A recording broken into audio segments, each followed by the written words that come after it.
आनंद online classes में मैं करुणेश कुमार आप लोगों का हिस्ट्री के क्लास में वेलकम करते हैं। जैसा कि आप लोगों को या मेरे चैनल को यदि सब्सक्राइब किए होंगे या आप देखते होंगे तो हमारे चैनल पे आपको गुलाम वंश, बिल्कुल गुलाम वंश का जितने भी शासक हुए थे 5 शासक, उनका मैं वीडियो अपलोड कर चुका हूँ। साथ में आज मैं समझिए तो औरंगजेब का आज वास्तविक रूप से अंतिम शासक यानी औरंगजेब, ये इसको आप कह दीजिए तो ये अंतिम शासक ही था।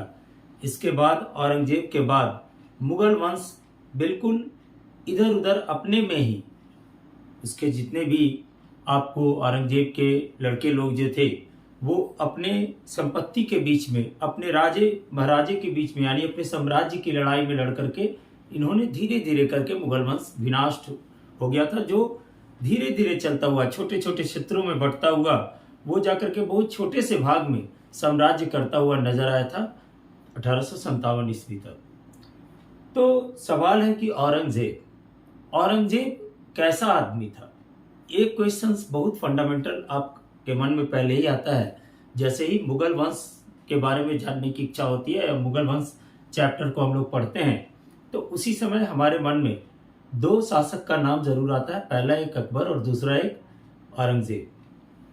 देखिए, अकबर और औरंगजेब में यदि बात करेंगे तो दोनों में बिल्कुल बहुत डिफरेंसेस थी। हाँ, थोड़ी सी नैतिकता बराबर थी, ये बात कह सकते हैं।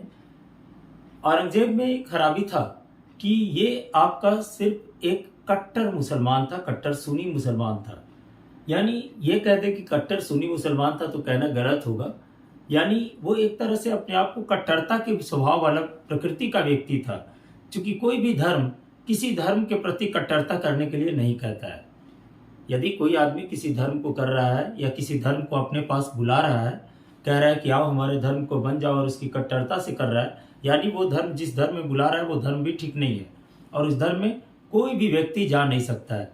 जो कि औरंगजेब ने ऐसा किया था, जो कि उसकी सबसे बड़ी मूर्खता भी साबित हुई थी।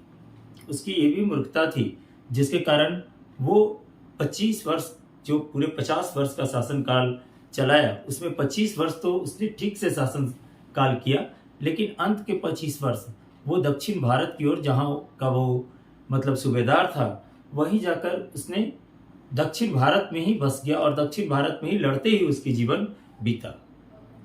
सवाल है कि जैसे वो गद्दी पे बैठा कैसे था, तो वो गद्दी पे बैठने की कहानी यही है कि वो उसने लगभग 1657 ईस्वी को ही अपने भाइयों के बीच लड़ाई शुरू कर दिया था और 1658 ईस्वी को अपने भाइयों को पूरी तरह से कुचल कर किया क्या कि बड़ा भाई था, एक का नाम आपको कह सकते हैं कि सूजा से साथ उसका बहुत अच्छी संबंध था। एक का नाम कह सकते हैं कि दारा था और दूसरे का नाम आपका ये शाह शुजा था और जसवंत सिंह था।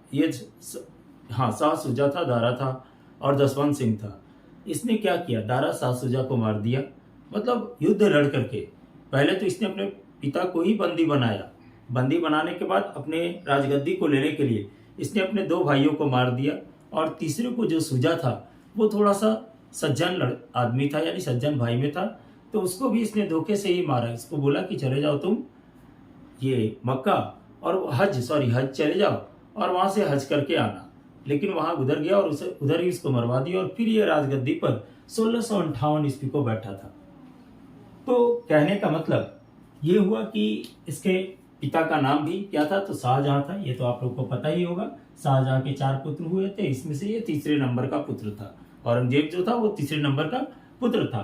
क्या था इसमें कि इसकी माता का नाम मुमताज महल, और जो जानते ही अर्जुमंद बानो बेगम, उन्हीं को कहते थे, शाहजहां की पत्नी। ठीक है। और ये राज्याभिषेक इसका 2 दफे हुआ। जैसे हम कह सकते हैं कि मुगल वंश में अभी तक 2 शासकों का जो राज्याभिषेक हुआ है वो 2 बार हुआ है। एक अकबर की राज्याभिषेक हुई है, अकबर ने 2 बार अपने राज्याभिषेक कराया, यानी 2 बार अपने राजधानी को बदला था, आगरा और फिर दिल्ली। ठीक है। और दूसरा यानी राज्याभिषेक कराया था, पहले उसने सॉरी आगरा में नहीं, पंजाब में उसने पहले राज्याभिषेक करा लिया था जब उसके पिता की मृत्यु का खबर मिला था तो। और उसके बाद फिर आकर के इसने अपने आप को आगरा और दिल्ली दोनों जगह पे अपने आप को फिर से बारी बारी से क्या किया था, अपना राज्य शासन कर राज्य अभिषेक कराया था। ठीक है, तो यानी ये भी आपका उसी तरह का राज्याभिषेक है, चूंकि जिस समय ये जुलाई 1658 ईस्वी को दारा शिरोज ये सब के बीच में इसकी लड़ाई हो रही थी, जिसके कारण दारा शिरोज ये सब को ये पराजित करने में लग गया। तो वो पहले तो जाकर के राज्याभिषेक करा लिया था, उसके बाद फिर जाकर के वो आपको मतलब फिर से इसने 1659 ईस्वी को अपने आप को फिर से दिल्ली सल्तनत पे इसने क्या किया था, तो दिल्ली आकर के इसने अपने आप को राज्याभिषेक कराया था। यानी राज्याभिषेक इसकी 2 बार हुई है। 2 बार यदि ये क्वेश्चन आता है, बहुत डीप जाने पे ये क्वेश्चन कभी कभी पूछ सकता है कि बताइए कि कब कौन सा मुगल वंश का शासक, कौन 2 मुगल वंश का शासक 2 बार गद्दी पे बैठा था। तो पहला हो गया आपका अकबर और दूसरा हो गया आपका कौन, तो औरंगजेब। एक बात याद रखिएगा कि जब भी ऑप्शंस को देखिएगा तो ध्यान से, कभी कभी ये भी क्वेश्चन आ जाएगा दोनों में से एक ही रहेगा, तो आप देखिएगा एक जो रहेगा उसको लगा दीजिएगा। ये भी ऐसा ही करना चाहिए, ऐसा नहीं कि आप उसमें सर्च आउट कीजिएगा कि दोनों रहना चाहिए। चलिए, अब यहाँ पे कह सकते हैं कि इसने गद्दी जन्म कब लिया था, तो 1618 ईस्वी को दोहद में, 1618 को इसका जन्म हुआ था दोहद में। दोहद कहाँ है, तो आपका दोहद जगह जो है वो आपका उज्जैन जगह पे है। ठीक है, जब ये अपने आप को गद्दी पे बैठा जुलाई 1658 ईस्वी को, सॉरी 1659 ईस्वी को, तो इसने एक उपाधि धारण की। थोड़ा सा उपाधि बड़ा होगा, आपको ध्यान से देखिएगा। अब्बुल मुजफ्फर मुइजुद्दीन मुजफ्फर औरंगजेब बहादुर आलमगीर बादशाह गाजी, क्या चीज का उपाधि धारण कर बैठा, तो अब्बुल, ठीक है, मुजफ्फर मुजिबुद्दीन मुजफ्फर औरंगजेब बहादुर आलमगीर बादशाह गाजी। इसको आप ऐसे याद कर सकते हैं। एक बात इसको इस तरीके से याद कीजिएगा कि जैसे आप देख रहे हैं कि नहीं, मुहिउद्दीन, एक मुहिउद्दीन है, एक मुजफ्फर है, ठीक है, और आलमगीर। यदि ये आ गया ऑप्शंस में तो समझिए कि ये इसका औरंगजेब की उपाधि है। पहला तो मुजफ्फर किसी का नहीं मिलेगा, मुहिउद्दीन किसी का नहीं है, और इसको आपको औरंगजेब को आलमगीर भी कहते हैं। ये भी क्वेश्चन आता है, बीपीएससी का आया हुआ पीटी का क्वेश्चन है कि मुगल वंश में किस शासक को आलमगीर कहते हैं, तो औरंगजेब को। चलिए, इसके गुरु का नाम क्या था, तो मीर मोहम्मद हकीम, एक ईरान के थे रहने वाले, यहाँ इनके साथ आए थे इनके गुरु, और ये इनको शिक्षा भी दे रहे थे। ठीक है, और वो शिक्षा का परिणाम था कि इन्होंने कुछ अच्छा शिक्षा तो प्राप्त किया और कुछ गलत शिक्षा भी प्राप्त कर लिए थे।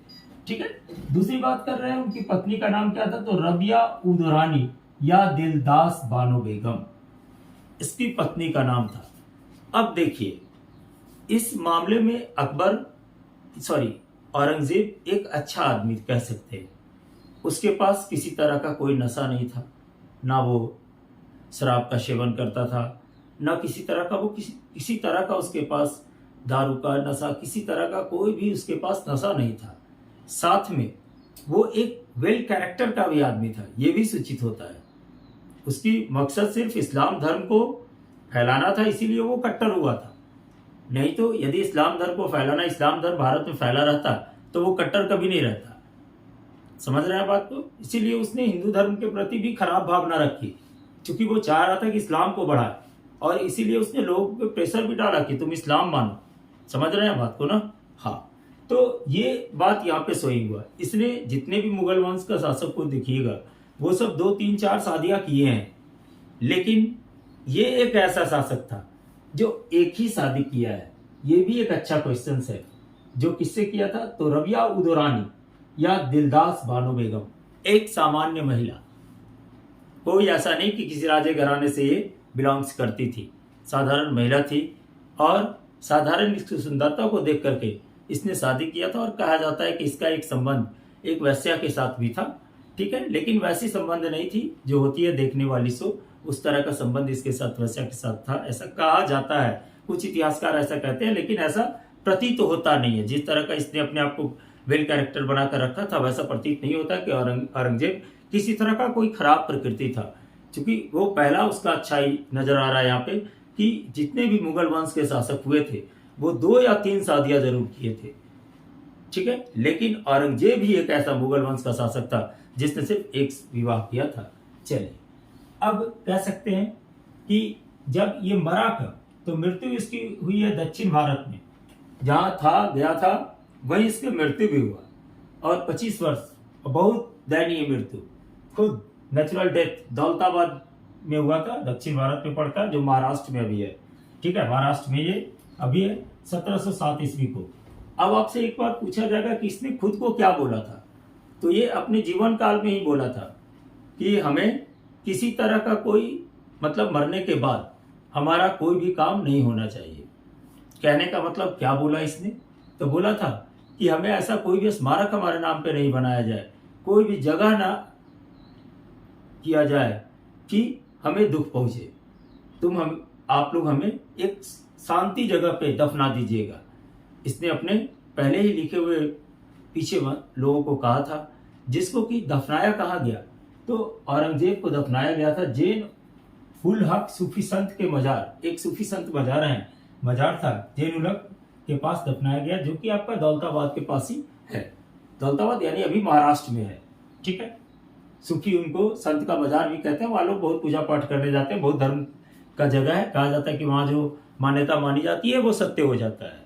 ठीक है, चलिए अब ये तो हो गया इनका सामान्य परिचय कि भाई ये थे, इनका ये था औरंगजेब साहब, 50 वर्ष शासन करने वाले शासक अकबर और औरंगजेब, दो शासक अस्थायी रूप से बहुत अच्छा से, और अपने राज्य को भी बढ़ाया। औरंगजेब भी, अकबर ने भी बढ़ाया था, और अकबर से भी ज्यादा औरंगजेब बढ़ाया था। ठीक है, लेकिन परिस्थिति और समय, इसके बाद का जो भी शासक हुआ वो ऐसा हुआ जो बिल्कुल निरंकुश, दिन भर शराब में डूबा हुआ, दिन भर वैश्याओं को कृत्य करता रहता था, जिसके कारण ये साम्राज्य जाकर लगभग मुगल औरंगजेब के समय में ही लगभग विनाश की ओर चलने जाने लगा था। देखिए, इसका पहला था कि पहला बात तो आपको समझ में आया कि औरंगजेब कट्टर सुन्नी मुसलमान था, इसलिए उसने क्या बोला। देखिए, इसने कट्टर सुन्नी मुसलमान, इससे पता चलता है कि ये सभी को कहता था कि भाई तुम मुस्लिम धर्म को पालन करो। इसके बारे में हम बात करेंगे, अभी आपको आएंगे तो जाट विद्रोह ये सब के समय में, सिख विद्रोह जो हुआ है उस समय ये सब बात किया जाएगा, करेंगे आपको। इसने 1657 ईस्वी में मंदिरों को तोड़ने का आदेश दे दिया था। ये मंदिर को क्या किया था, 1657 में तोड़ने का आदेश दिया, जिसमें सोमनाथ का मंदिर, विश्वनाथ का मंदिर, ठीक है, बनारस के विश्वनाथ मंदिर, ये सबको भी इसने तहस नहस कर दिया था। यानी इससे पता चलता है कि ये कट्टर सुन्नी मुसलमान था। अब कहता है कि दरबार में क्या था, इसने इसके शासनकाल में जितने भी दरबार में, जैसे अकबर के शासनकाल में क्या थे, दरबार में चित्रकार थे, यानी नवरत्न को ही इसने रखा था। इसने क्या किया, तो चित्रकारी को बंद करा दिया, संगीत को बंद करा दिया, बिल्कुल अवैध अपने राज्य शासनकाल में घोषित कर दिया। उस समय के लोग, चित्रकार लोग क्या हो गए, तो इधर उधर होकर के इधर उधर जाकर के बसने लगे, जिसके कारण ही आज जो आप लोग देख रहे हैं गंधार शैली और ये सब जो भी आप डिफरेंट टाइप्स का संगीत का वाद्य देख रहे हैं, हर क्षेत्र में अलग अलग तरह का, तो वो उसी का प्रभाव है। वो आपका औरंगजेब के समय का ही प्रभाव है कि उसने क्या किया था, अपने साम्राज्य से सभी को, जो भी संगीत चित्रकार पर थे, उनको भगा दिया था वहां से। और भगाने के बाद, समझ रहे हैं बात को, वहां से सीधे वहां से पलायन करा दिया कि भागो यहाँ से। लोग क्या किए, छोटे छोटे जगह पर जाकर बस गए, जिसके कारण डिफरेंट टाइप्स की आकृति वाले या डिफरेंट टाइप्स के वाद्य यंत्र संगीत आजकल हर राज्य में अलग अलग मिलता है। ठीक है, इसने क्या किया, तो भाई, और लेकिन एक बात और था इसमें, खासियत एक और थी कि ये खुद वीणा बहुत अच्छा बजाता था। ये आता भी क्वेश्चन है कि मुगल काल में सबसे अच्छा वीणा वादक कौन था, तो आपका कौन था, तो ये आपका कौन थे, तो औरंगजेब साहब। और नगाड़ा बजाने वाले कौन थे, तो अकबर। याद रखिएगा, अकबर नगाड़ा बजाता था और आपको औरंगजेब जो था वो वीणा बहुत अच्छा बजाता था। चलिए, लेकिन तब भी क्या था, संगीत का सबसे बड़ा विरोधी था। चलिए अब बात करते हैं। देखिए, कोई भी, जैसे क्या होता था कि पहले जो कुरान होता था और शरीयत होता था। कुरान क्या है, तो एक मुस्लिम का एक अच्छा सा धर्म ग्रंथ है, उसको लोग देवता, मतलब हम लोग हिंदू लोग रामायण या दुर्गा चालीसा की पूजा करते हैं, वो लोग कुरान की पूजा करते हैं। तो धर्म से किसी चीज को जोड़ना अच्छी बात नहीं है। यदि कोई भी शासक धर्म से जोड़कर, कोई भी राजनेता धर्म से जोड़कर किसी काम को करता है, तो यानी वो अच्छी बात नहीं है। धर्म से किसी भी चीज को जोड़ना नहीं चाहिए। इसने धर्म से जोड़ा, इसीलिए ये कट्टर बना। समझ रहे हैं बात को? यदि किसी को भी धर्म से आप जोड़ देंगे तो बिल्कुल कट्टर होगा। इसका मैं आपको लेटेस्ट भी बताऊंगा कि औरंगजेब का लेटेस्ट क्या हालत हुआ, मरने के बाद भी आज की स्थिति में हम लोग इतने ये हैं, ये इतना मतलब निरंकुश शासक बना था, ये इतना कट्टरवादी बना था कि आज भी भारत के रहने वाले सिटीजन्स इसके प्रति क्या भावना रखते हैं उसके बारे में बताएंगे अभी। लेकिन अभी पहले देखिए आप, इसने क्या किया, तो कुरान अर्थात शरीयत के अनुसार शासन होगा।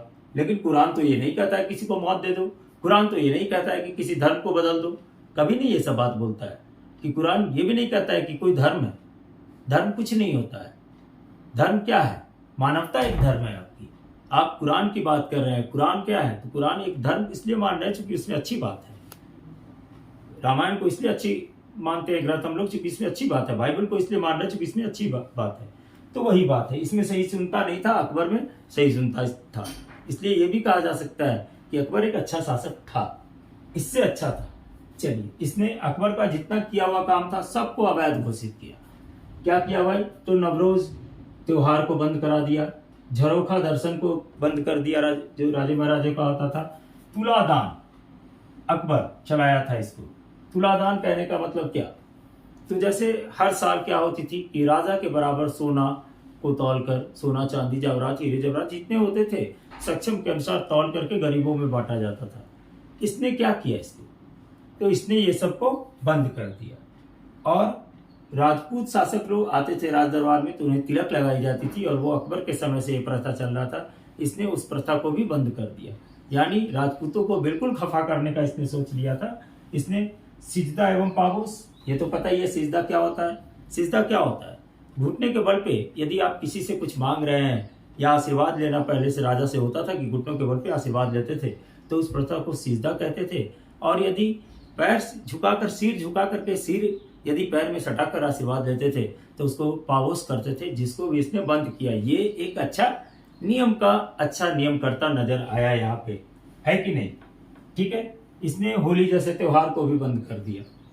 कहा होली नहीं मानेगा भाई, समझ रहे हैं? यानी ये कट्टर था बिल्कुल, ठीक है, इसीलिए तो खराब था। समझ रहे हैं बात को? और दूसरी बात कि इसने वैश्यालय को भी बंद किया, एक अच्छा काम किया। इसने वैश्यालयों को बंद कर दिया। और वैश्याओं को क्या बोला? वैश्याओं को इसने बोला कि यदि तुम्हें जीवन जीना है तो या तो तुम शादी कर लो, और नहीं तो ये वैश्यावृत्ति का काम छोड़ो, ये हमारे यहाँ अवैध होगा। ये इसका जो था कुछ महत्वपूर्ण तथ्य था जो कभी कभी क्वेश्चन आता है इससे।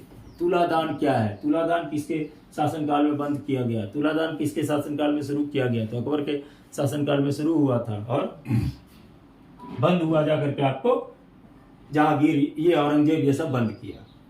औरंगजेब ने क्या किया? जजिया कर प्रारंभ कर दिया। कब भाई? 1779 को। अब देखिए जजिया कर क्या था? तो जजिया कर औरंगजेब ने बंद कर दिया था कि नहीं लिया जाएगा धर्म के आधार पर कर। इसने उसको लागू किया, लेकिन कुछ इसमें अच्छाई भी नजर आया। इसने क्या किया कि जो ये कर था वो मतलब कुछ लोगों से कम कर दिया, मतलब हिंदू में भी कम किया, थोड़ा सा नीतिगत किया। लेकिन ये इसका सबसे खराब काम था कि 1789 ईस्वी को इसने जजिया कर को प्रारंभ कर दिया। इसने क्या बोला कि दारुल हुई है गैर मुसलमान देश भारत है। दारुल हर्ब मतलब गैर मुसलमान को भारत देश को उसने कहा। और वो कहा कि हम क्या बनाएंगे? इस्लाम बनाएंगे, दारुल इस्लाम बनाएंगे, और जिहाद का नारा दिया, जो कि एक गलत प्रवृत्ति है। ठीक है। इसने क्या किया था कि हम गैर मुसलमान देश है, हम इसको इस्लाम का देश बनाएंगे। तो धर्म से किसी देश को जोड़ना अच्छी बात नहीं थी इसकी। वह नैतिक स्तर पर काफी मतलब अच्छा स्वभाव के कारण कभी कभी गरीबों को काफी मदद करता था, जिसके कारण या उसकी उदारता वाली प्रकृति भी थी। लेकिन ज्यादा उदारता मुसलमानों के साथ वो दिखाता था, हिंदुओं के साथ उदारता की प्रकृति उतनी अच्छी नहीं थी। ये बात क्लियर है। किसी धर्म के प्रति, सिख के प्रति भी नहीं थी। सिखों के साथ भी युद्ध हुआ है, सिखों के साथ भी दो आपकी बात करेंगे अभी हम। तो यहाँ पे बात करें कि इसे जिंदा पीर भी कहा जाता है। कभी कभी आता है भूगोल वंश में जिंदा पीर किसे कहा जाता है। याद रखिएगा, ये सब क्वेश्चन श्योर एंड सर्टेन है। आपको स्टोरी टाइप का सुना रहे हैं, क्योंकि ये है एक के बाद एक आपको शॉर्टेज वीडियो देंगे जो सबका पूरे डायनेस्टी का होगा। ठीक है। तो अब बात कर रहे हैं यहाँ पे हम औरंगजेब के समय विद्रोह कौन कौन सा हुआ। तो पहला जाट विद्रोह हुआ, समझ रहे हैं कि नहीं। पहला कौन सा विद्रोह हुआ, जाट विद्रोह। क्या हुआ भाई, तो इसमें गोकुल जैसे जाट विद्रोह हुआ था तो पहले तो सब मारे गए, भाई संभाजी को भी गिरफ्तार करके उसको हत्या कर दिया। तो जब संभाजी का हत्या हो गया तो 1686 ईस्वी को गोकुल जाट विद्रोह करने का नेतृत्व कर रहा था। तो 1686 ईस्वी को तिलपत का युद्ध हुआ जिसमें गोकुल को हत्या कर दिया गया और लगभग जाट विद्रोह समाप्त हो गया। लेकिन ये 1857 ईस्वी तक जाट विद्रोह हो ही रहा था, ठीक है कि नहीं। इसके बाद भी शुरू हुआ, ठीक है, इसी वर्ष फिर 1686 ईस्वी को राजा राम शासक बन गया, ठीक है। जब जाट विद्रोह इसकी हत्या हो गई गोकुल की, तो अकबर को क्या हुआ कि राजा राम जब शासक बना 1686 ईस्वी को, खुन्नस में था थोड़ा सा। क्यों था भाई, क्योंकि इसके शासक को ये मार दिया था, जाट लोग बहुत गुस्से में थे। तो उस समय बना राजा राम। जब ये राजा राम शासक बना तो ये किया क्या कि गया और अकबर के कब्र को खोदा और उसमें से अकबर को निकाला। मतलब उसके अब निकला क्या होगा आप सोच सकते हैं कि कोई इतने बरस तक पानी मिट्टी में दबा हुआ था, उसका क्या बचा होगा। निकाल के उसने जला दिया। क्योंकि देखिए ये मान्यता है हिंदू और मुसलमानों के बीच कि हिंदू लोग ये सोचते हैं कि जब तक हमें जलाया नहीं जाएगा हमारी आत्मा को शांति नहीं मिलेगी। मुस्लिम लोग सोचते हैं कि हमें जब दफनाया नहीं जाएगा तब तक हमें आत्मा की शांति नहीं मिलेगी। तो इसने क्या किया इसने अपने आप को पहले तो जैसे आप गौर से देखेंगे तो इसने क्या किया, पहले अपने आप को लेकर गया और उसके बाद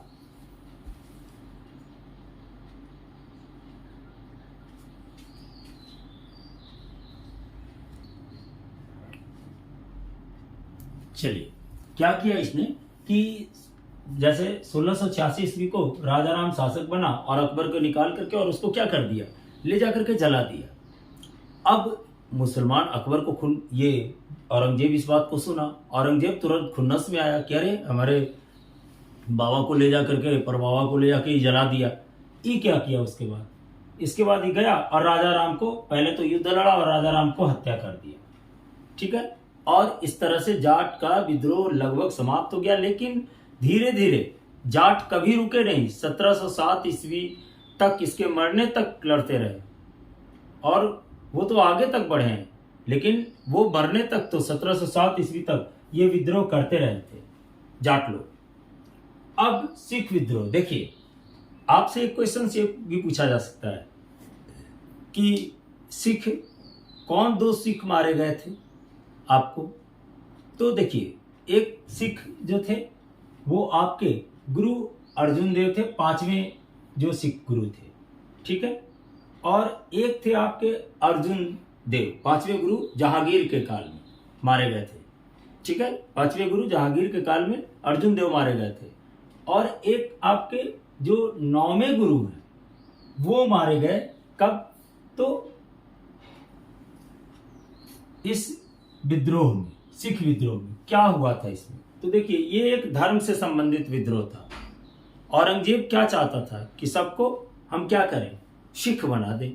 उसने क्या किया कि पहले उसने क्या किया, तो पहले वो गया और सोचा कि चलो गुरु तेग बहादुर को ही सिख बना देते हैं।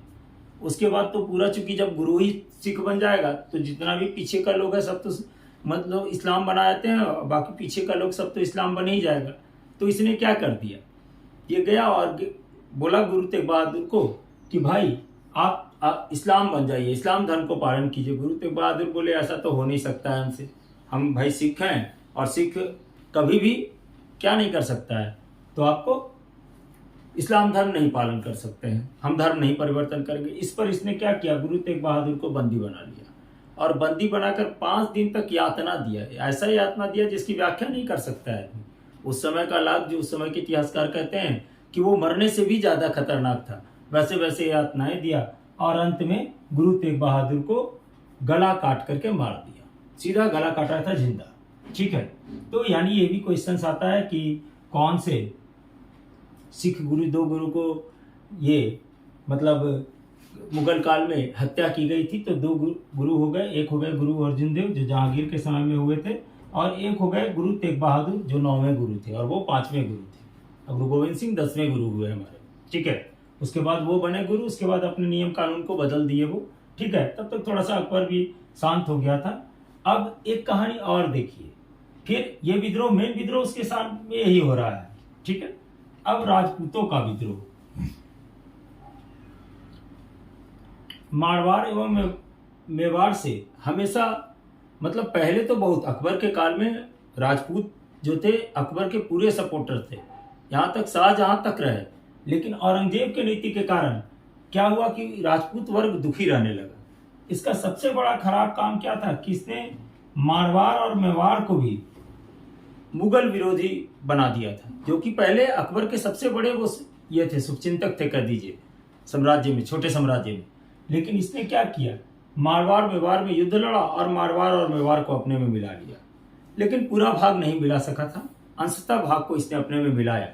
तो फिर मारवाड़ क्या हुआ, इसका एक पुत्र था औरंगजेब का, अकबर। देखिए अकबर, अब वो अकबर मत समझ जाइएगा जो अकबर का अकबर है कि उसको अकबर द्वितीय भी मान लीजिए आप, या कुछ भी सिंबल ले लीजिए अपने फिगर में, अकबर 2, ठीक है। औरंगजेब का बेटा, औरंगजेब का बेटा अकबर था। वो औरंगजेब के नीति का थोड़ा ठीक से आकलन किया तो उसको अच्छा नहीं लगा। उसको लगा कि वो हमारे पिताजी क्या कर रहे हैं, कुछ गलत काम कर रहे हैं। तो उसने क्या कर दिया, उसने विद्रोह कर दिया, ठीक है। अपने पिता के विरुद्ध में विद्रोह कर दिया। और ये बात, विद्रोह करने की बात इसने मारवाड़ और मेवाड़ में जो शासक थे उनसे किया था। तो वो बोले थे कि चलो हम तुमको मदद करेंगे, ठीक है। लड़ाई शुरू हो गया, ये विद्रोह शुरू किया तो लड़ाई शुरू हो गया।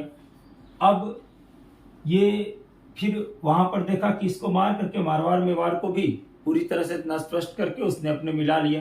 फिर वहां से इधर करके भागा, और कहाँ भागा, तो शिवाजी के पास गया। शिवाजी के पास गया, शिवाजी थे नहीं, तो भेंट हुए संभाजी। तो संभाजी को उसने क्या किया, संभाजी उसको अपने शरण में दिए, जो अकबर था, कि चलो आ जाओ, रहो भाई, तो तुम्हारा बाप है, हो सकता है कि तुम्हारी हत्या कर देगा। तो उसने अंत में क्या कर दिया, तो वो जब संभाजी को अपने पास रख लिए थे संभाजी, तो उसके बाद इसमें एक नीतिगत नियम बनाया और वो अकबर को अटैक करके अकबर को अपने कब्जे में ले लिया।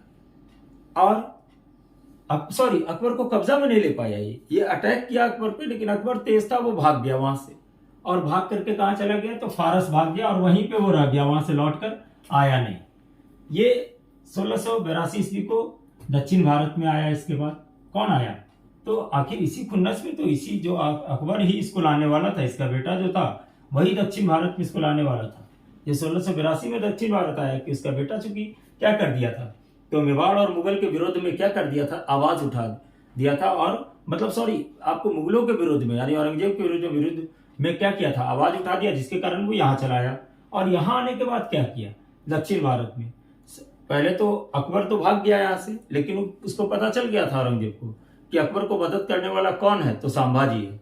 तो संभाजी को क्या किया, पहले तो माफ कर दिया, लेकिन 1689 को उनको मार दिया, क्योंकि वो जानता था कि हमारे बेटा को भगाने में और ये बेटा को साथ देने में यही आदमी था, ये आगे हो सकता है कि हमारे लिए खतरा साबित होगा।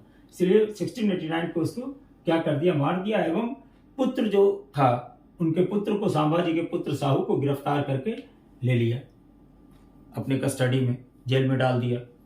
अब अपने जीवन का अंतिम 25 वर्ष इसने कहाँ गुजारा, तो दक्षिण में गुजार लिया, ये तो पता चल गया।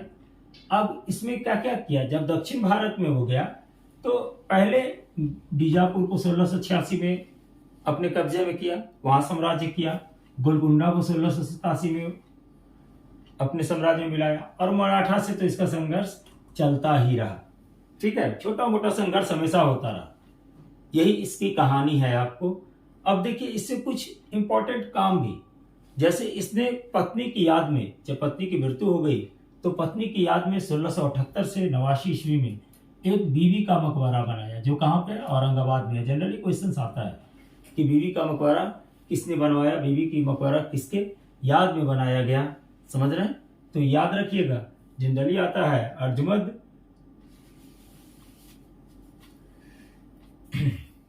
यहाँ पे देखिएगा, ये रबिया उदुरानी दिलशाद बानो बेगम और माँ का नाम अर्जुमंद बानो बेगम। ठीक है, इसी में कंफ्यूजन देता है कि आखिर किनके याद में मुमताज महल बना, बीबी का मकबरा बना था, तो इनके दिलशाद बानो बेगम के या रबिया उदुरानी पहले का नाम था, शादी के बाद इसका नाम दिलशाद बानो बेगम रखा गया था। अब बीबी का मकबरा कैसा है, तो इसको द्वितीय ताजमहल कहते हैं। क्यों भाई, तो चूंकि इसकी आकृति जो है वो बिल्कुल ताजमहल जैसे लगती है। ठीक है, समझ में आ रहा है बात। तो ये यानी द्वितीय ताजमहल कहा जाता है। अब दिल्ली का लाल किला में क्या बनवाया, मोती मस्जिद बनवाया। ठीक है, एक और इसके प्रशासन तंत्र में, ऐसे तो हम बताएंगे आपको मुगल वंश का प्रशासन तंत्र कैसा था, लेकिन एक बात बताते हैं कि मुगल वंश के इस शासक में ही सबसे ज्यादा हिंदू सेनापति थे। ये हिंदू का कट्टर था, मुस्लिम बिल्कुल था, कट्टर सुन्नी मुस्लिम था, हिंदू के प्रति अपनी व्यवहार अच्छा नहीं रखता था, लेकिन इसने अपने 1/3 1/3 सेनापति को हिंदू वर्ग का रखा था। साथ में इसने कर विभाजन, कर लगाया। जैसे आज भी टैक्स लगता है कि नहीं, कि इतने रुपए पे इतना टैक्स लाएगा, इतने पे इतना लाएगा, तो उस समय भी आपको टैक्स का प्रोसेस इसने बनाया। उस टैक्स के प्रोसेस में क्या बोला कि पहले के मुद्रा को क्या कहते थे, तिरहम कहते थे। पहले जो मुद्रा होती थी सबसे ज्यादा मुद्रा में, उसको हम लोग तिरहम कहते थे उस समय। ठीक है, औरंगजेब के समय। तो यदि किसी का 200 तिरहम से कम होता था तो उसको 12 तिरहम टैक्स में देना पड़ता था। यदि 200 से 400 हुआ तो 24 तिरहम, और यदि 10,000 से अधिक हुआ तो 48 तिरहम। और ये सब टैक्स पेबल था, उसको टैक्स करना था इतना। यदि उसकी बचत हो रही है तो वो उतना टैक्स को अदायगी करेगा। आशा है कि आपको मेरा मुगल वंश का पूरे वीडियो को आप लोग देखें। ठीक है, एकदम मैं मुगल वंश हिस्ट्री से शुरू किया हूँ, बाबर से शुरू किया हूँ। बिल्कुल ऐसे तो चले हैं हम 1206 ईस्वी से। आपको एक बात बता देना चाहेंगे कि ये हमारा जो अभी सिर्फ हम इंट्रोडक्शन आपको एक समझिए, तो ये इंट्रोडक्शन है। इसके बाद आपके पास धीरे धीरे और वीडियो आता जाएगा। जैसे जैसे कोर्सेज खत्म होंगे उसका वीडियो, उसका क्वेश्चन आप हमारे कमेंट्स में बोलिए या कमेंट्स में लिखिए। कुछ भी आपको ये लगे कि हाँ इसमें सुधार होने की जरूरत है या इस तरह का वीडियो हम आप सर अपलोड कीजिए, तो हम इसके जरूर फॉलो करेंगे। ठीक है, आप हमारे चैनल को सब्सक्राइब जरूर कीजिएगा और लाइक बटन जरूर दबाइएगा। ठीक है, और आप नोटिफिकेशंस बटन को भी दबा दीजिएगा, क्योंकि हमारे वीडियो का नोटिफिकेशन आप तक तुरंत पहुंचे। इसके बाद अब हम आधुनिक भारत की ओर बढ़ेंगे। ठीक है, चलिए, थैंक यू।